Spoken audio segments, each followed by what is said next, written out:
Salut, c'est Jonathan. Je voulais aujourd'hui te rappeler qu'il y a des combats qui valent la peine d'être menés. Et je suis personnellement, comme les copains qui servent d'ailleurs, amené à aider des couples qui ont vécu une rupture. Et pour certains, malheureusement, l'envie de combattre a disparu. Pour d'autres, elle est plus forte que jamais. Et je crois que s'il y a bien un combat qui vaut la peine d'être mené, c'est celui qui peut sauver ton couple. La Bible dit dans Marc chapitre 10 verset 9 que l'homme ne sépare donc pas ce que Dieu a uni. J'ai très vite compris au fur et à mesure qu'avant de vouloir restaurer un couple, il faut d'abord que chacun puisse vivre une restauration individuelle. La plupart des couples cassés qui vivent peut-être à la limite de la rupture ou même la rupture ont souvent vécu pour chacun des traumatismes très difficiles et douloureux. Et je crois qu'il ne faut pas juger, mais plutôt écouter, aimer et ensuite accompagner dans la restauration individuelle. Écoute, je ne sais pas ce que tu vis en ce moment.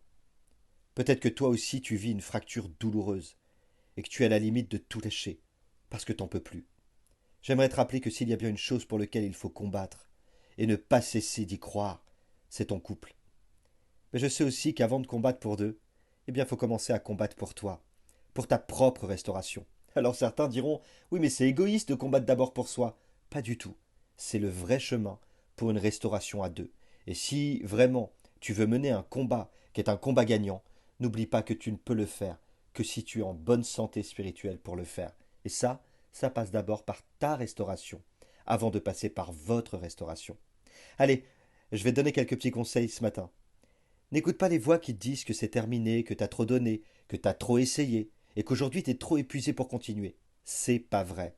Si tu le veux, il y a toujours une sortie de secours pour t'en sortir et sauver ton couple.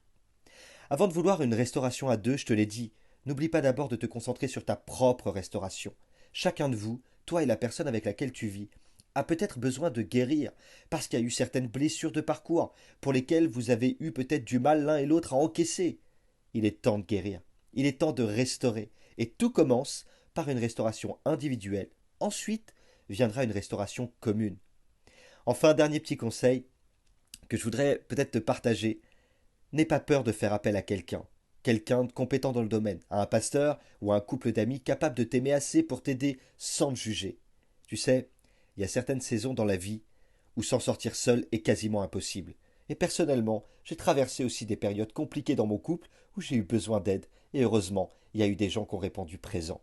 C'est pourquoi, toi et moi, on fait partie d'un corps, on est unis, et quand on est unis, eh bien on est toujours plus fort. Je sais que ce que tu traverses en ce moment est très difficile.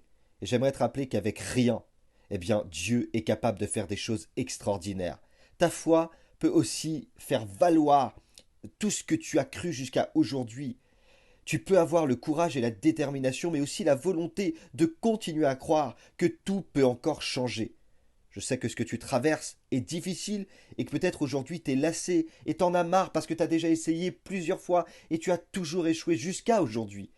Mais crois-moi, la foi peut faire que les choses qui semblent impossibles et indéplaçables deviennent possibles et déplaçables parce que la foi change toujours toutes les situations. Dieu est au contrôle. J'ai vu tellement de choses et entendu tellement de choses que je sais aujourd'hui, avec ma petite expérience, qu'il n'y a d'impossible que ce que tu crois impossible. Alors c'est pas le moment de baisser les bras. Avec Dieu, les situations les plus douloureuses, les déserts les plus arides peuvent se transformer en un oasis de bénédiction. Et ça, crois-moi, c'est pour toi aussi. N'oublie pas, Dieu a mis son potentiel en toi.